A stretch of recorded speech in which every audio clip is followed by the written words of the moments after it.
নারী জাগরণের অগ্রদূত বেগম রোকেয়া। আচ্ছা, কেন উনি কেন নারী জাগরণের অগ্রদূত কেন? তুমি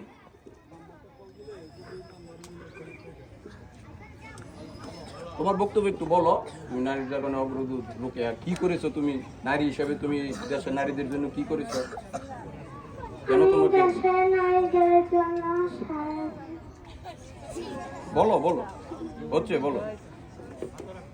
তিনি দেশের নারীদের জন্য সারা জীবন লড়াই করে।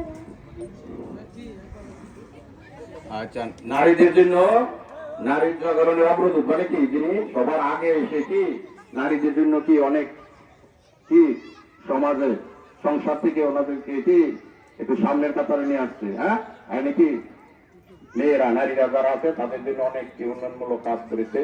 ওনাদের শিক্ষা, স্বাস্থ্য, চিকিৎসা সবকিছু ব্যাপারে উনি কি অনেক অগ্রণী ভূমিকা পালন করছে।